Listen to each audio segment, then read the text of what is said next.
why you high? What's an hour? Oh, me, what way? Okay, fire, I make a call. You are funny, I'm from now behind me. I mean, now where are they? Yes, way. No, sir. Mammy, where be ma? No, sir, you where you are going. And you can't go there, ye. We see me, man, I have in the wife. I got attack. They didn't know what I told in the man. What's here? Eh? What's that, sir?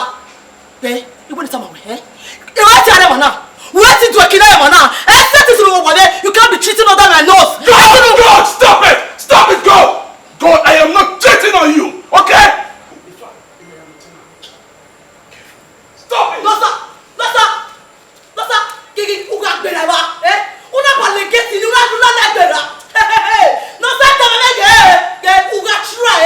Who let them get me? And what do you have to say? I've done it. What do you have to say? Rubbish.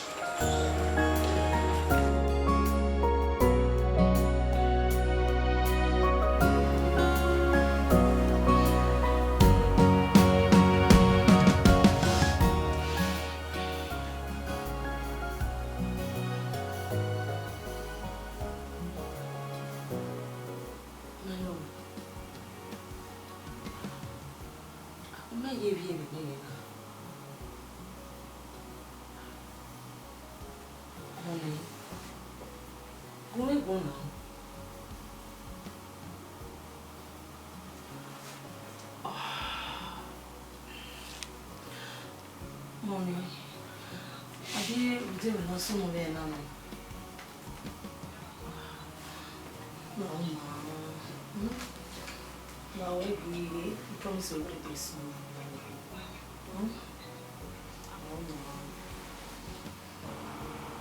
Emwanta, my mind will not hear about me.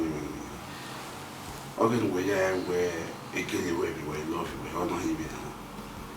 But to where make him set you with no hot way. Oh, you know, I can kill it all. Fury. If you would agree. You know, women will say, just that to harm me, when you say, now we will lose it. Oh, lose it. Oh, lose it. Just that way. I won't even just whack it, just whack it, that's all. I promise I wouldn't be so you will be down. Again, matter.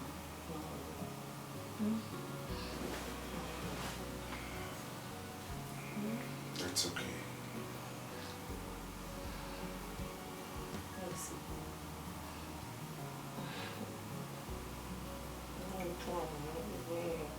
I know. But to be able to lose it. Okay.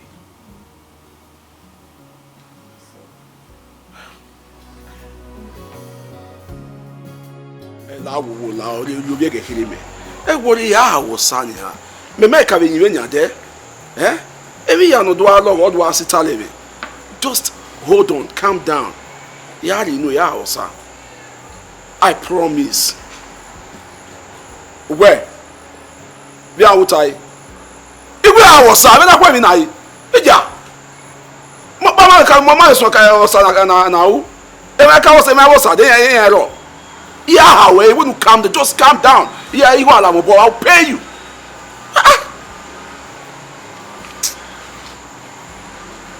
When I embarrassment. Eh? Oh God.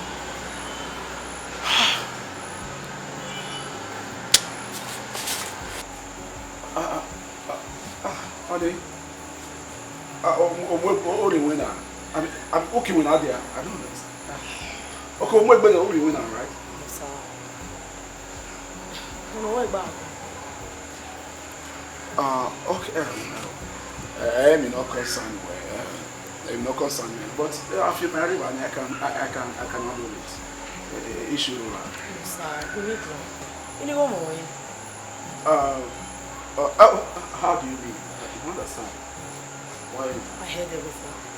You mean you're feeling myself. Mama, any one more. All in the matter. A money I've got down. Medical tires. A week the house to handle. I mean, I can handle it. Just relax. Every day, no. Just away. You are along a body. You pay. So, what the issue? Just relax yourself, okay? Sir, order me. You're my man for God's sake. Okay, woman, I keep bother me. Don't keep bother me. Eh? So I'm any one more. Well, 100,000 naira anyway. So whatever is fine. Anytime we are.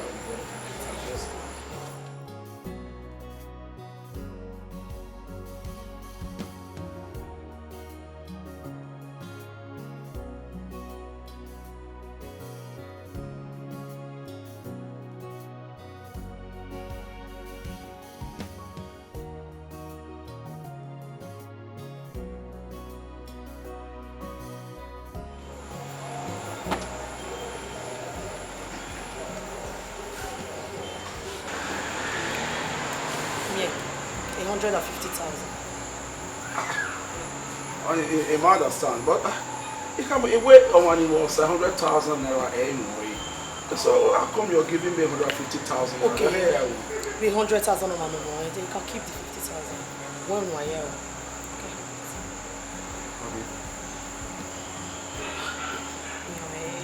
But you're such a damn. Oh, wait. We'll see. 50,000. I love you. I love you too.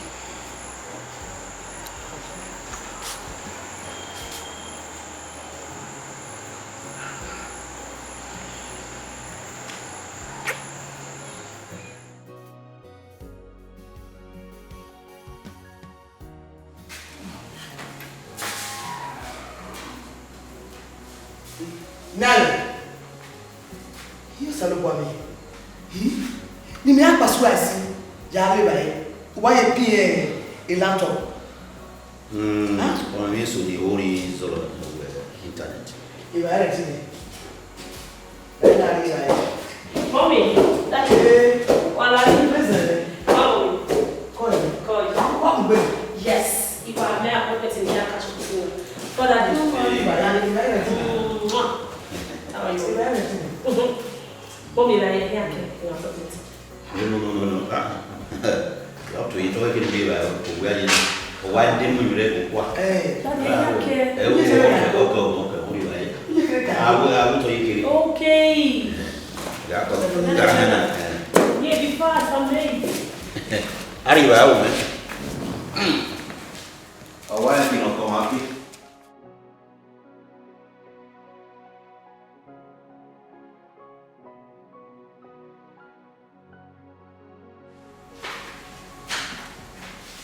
Como you?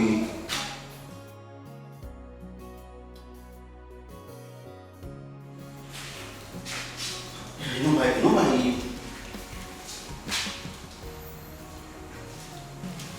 We have to make normal. Nobody.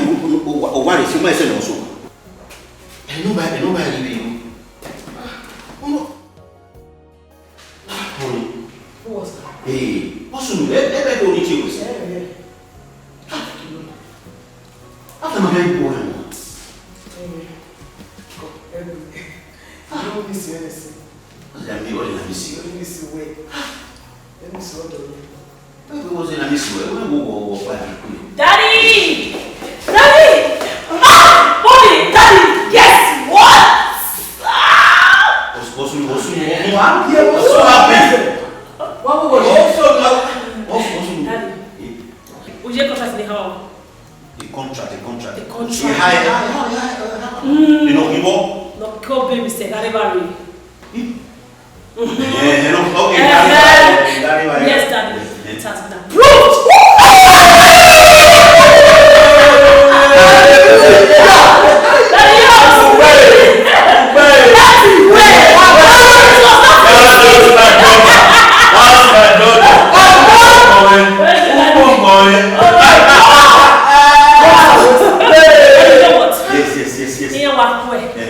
The man will wait the official signing, and they will be meeting you there to stand alongside me. Okay. As though. Yes, sir. It was tough.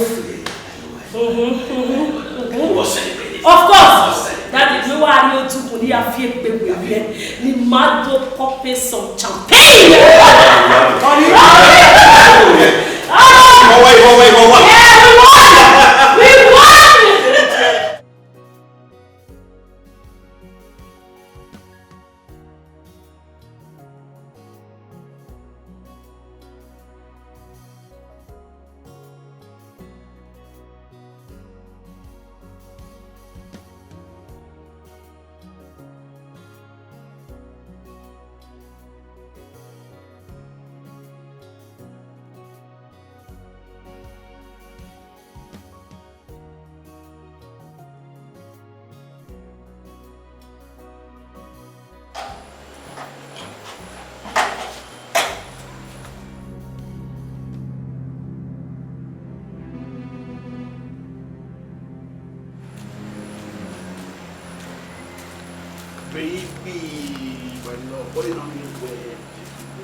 We won!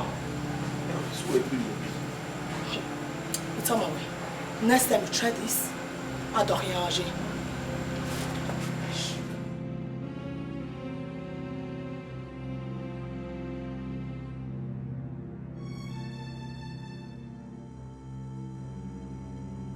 What do you mean? A woman. Honey, now. Laho every besun lawo every besun e do le besun you ta o wa mu me bi a be wa je wa gbe mo bi o do le besun la you sa boy me go me wa se me let me be please let me be o mo ga me to wo ga mu me igba promise me na we dey gbe sunu we dey gbe down one na do le gbe sunu we do le gbe down one eluta o wa le time apo we no say wa we no say we fi go to no we ayi ya o wa le babo egiaje o le me lo gu e wo gu me nwa me lu pu yo to eti pata what is this last chance me we dey gbe sunu o mo ta so we dey gbe sunu la wo the last chance now oni wo ya ta na o ya the last chance now no wa do le gbe down one onyin me na do le gbe down one well in fact owe no bia o woro e ho e bude gbe sunu it's all right we no time o ge ga yeli o okay ha o da na ya abun gbe ni ha na ya abun gbe tí wà wò ní kele wá so wá mú mi ro mi wá gbé mo bi na mi re o ya mo boy ki wo bi e ni se bude gbe sunu no o ma ya bo we ni we no time na ge do le gbe sunu o do le gbe sunu e we ni ta ma e mi no bi a wo oro e ko so o ma chutu god want to salo ba we le gbe sunu we say guess what you're a gift boy.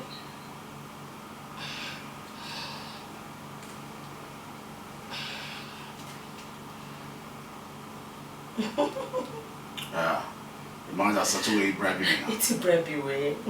So why we didn't even know the how you go how you are okay, where we need now? When here, I am telling you, no home yet now. How long? I will do the woman why you no, I don't want it. Don't be soon, don't be. I want to spend by with this. Wait. I don't know what I really women. So, Papa, no, just that way, overreacting. I bet. Betty.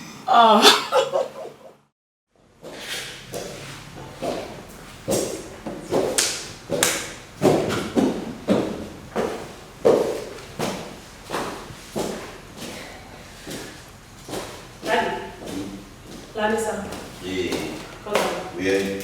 Yes, I did. Very well. Daddy, okay. So there's a document you need to sign. Document? Yes, sir. Document. Yes, only the transaction in here. So you want to sign it. They know you can't you sign it? Where is that? That's the one year company when you're the director. No, but you are the CEO. Yes, I'm the director, but you are the CEO. I've told you, even your friend, being my only child, now belongs to you. So you can do anything, my dear. I trust you. I trust you. Well said, Daddy. But I was just thinking whether I was signed then, you know. No, you sign it. You can go ahead. Yeah, it's I can. Okay. What we have in church today? Okay. Oh, yeah, Daddy. Oh, Hey. So, Daddy. Okay. Later. Okay. Bye. Mama, now what drop on your church? Yeah, you don't drop away. No. Okay, yeah, little. No. We have to see in Where drive now? You need to drive. Take your You need to drive more drop on your church. Yeah, that day, you book 35. Mommy, or JB, Tirana, Moto. Umo Jabi. What is the one? That's where you want to know. They're going to hear you. I don't know. The traffic is not here. Traffic is what? Parking in traffic.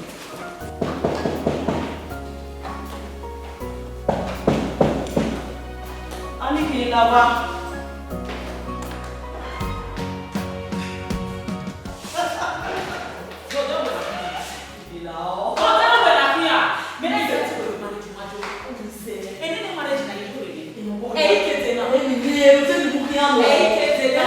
Iye go to wa gbeme wa.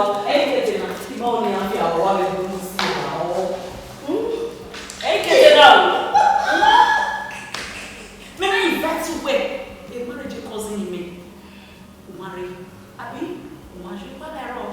Ìjọ rẹ̀ ní yàrá gbẹ̀mẹ̀ wá nígbà tí ègbò àbí ìbá wa ò ní àfi àwọ̀ wá lè lóun àtọ́. Kíkẹ́ ni wàá rẹ̀ wọ̀ ní ìyàwó. Ìyàwó àfi àwọ̀ before you know it, ìyàwó rẹ̀ nìyẹn. Only one channel, my sister. Italian, my son, I love you. All the same weapon. Wait.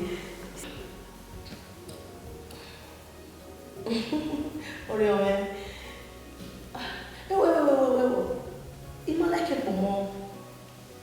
Yeah, go to me, say. What does you want like? Oh, I say. Oh, thank you, honey. I love you. Love that girl. Meu. Ai, linda. Você viu? Todo mundo vem a vibrar. Ninguém não sabe não, eu sugar boy. Esse menino, mas é que esse sugar boy, eu tô me ligando ao menino. Yes, so não sei quem é o homem, mas ele não deve matar. Ele não sabe quem é o marido. Ele é marido. Olha que legal. Não tá grave, como é que bonito. Eu não sei não. Eu não sei que é igual a ele não. Eu dei lá no. Ele sai, se vai dar se vai dar ele já é que não é. Meu, aí de rir. Amigo, vou ganhar time. Levando, menos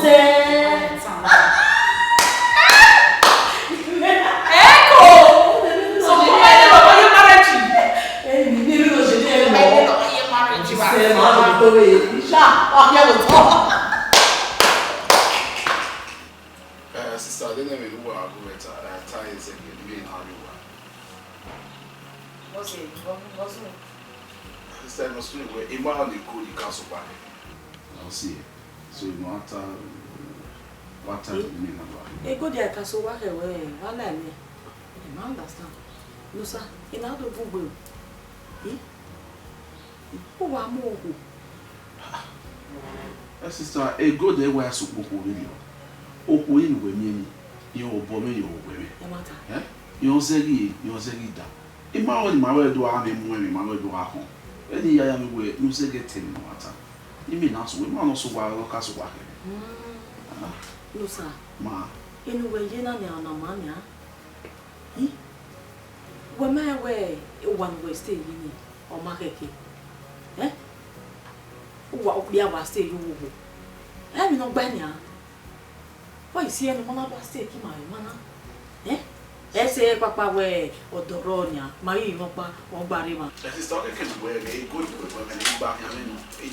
Oh God, but I up when Russia. But I had go Kevin me. Why they go imagine no one. Yeah, I don't do it. Yeah, I didn't. Well, I want to very important. You want to go down. You will wala.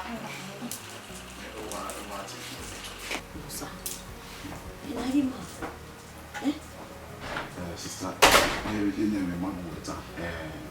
Now we are doing very counts. The man you could cast working. And now they are doing the building. Already do our same one with one kind of to me. No, sir. Rest. No, sir. Sister. I will wait on you. Oh, my sister, relax. Yeah, doing the building. I will. Oh, man. What? Where's it? Now we tell me door. Hey, I'm on my way. Office me one day now. I give me 20 minutes. I'll be there. 20 minutes is fine. Okay, I'm coming. Call you later. Listen, ma. Yes, ma. If I had it, He not now. You want my appointment in here catch up with so. Daddy later. not now. It could have not now. Nature not. Whoa. Yeah, my appointment in here catch up with. I'll call you. But the one is last day. Yes, I'm late. What does the He? Nature, yake. No, the yake. Now hurry. Catch up.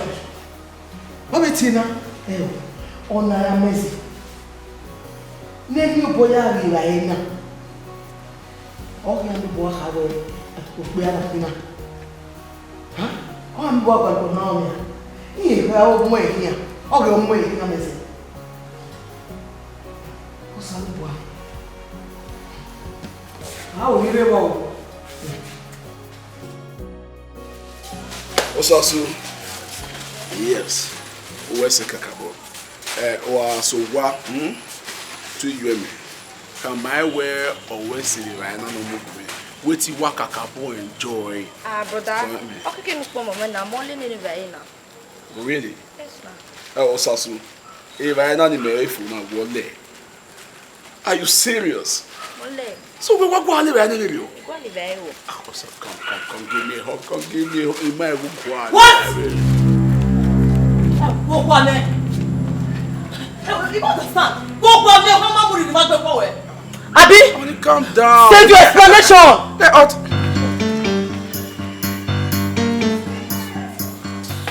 What's wrong? I don't understand. Don't worry about what you have for. How are you now? Please, you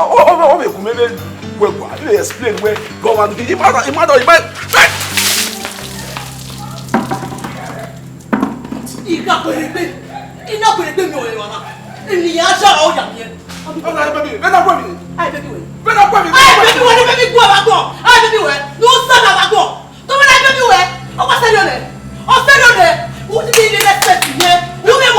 talking about? This is Osasum, my elder sister's daughter. What would I? What are you doing? What don't I? I don't want to go to the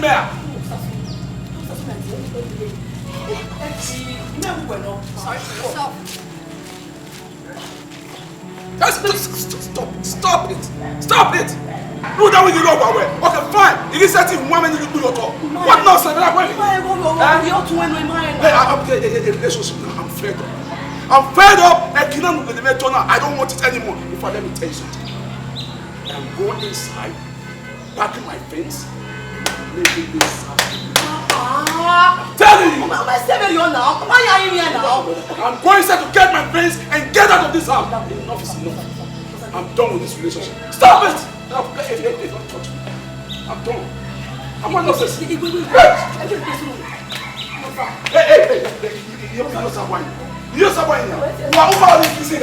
Enough is enough. Stop. Omagure, Owamagure, Ruda, and not another police station. The police, you know, you have where you want me. Ruda, it might be no problem with it. Oh, we may rule. Oh, why Yamena? Iye, uga mi no koni ume. Wọ́n lọ́wọ́ kó ní iye gẹ́ àgbẹ̀.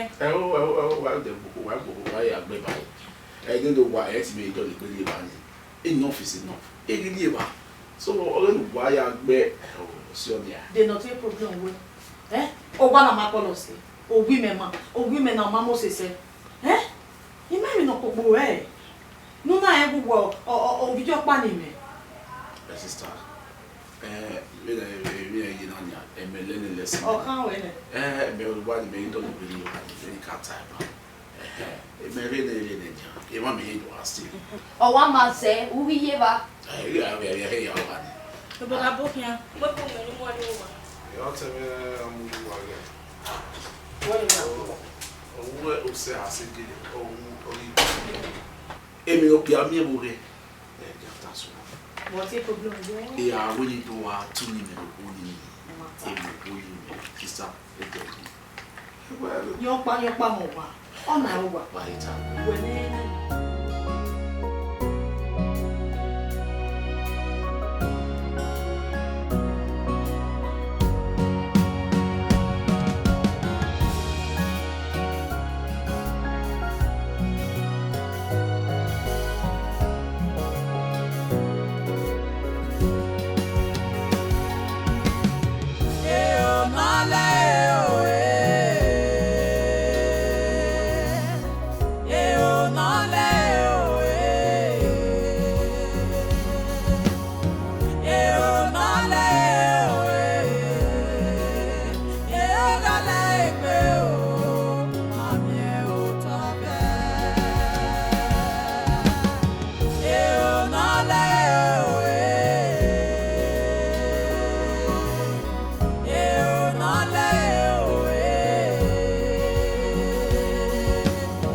No.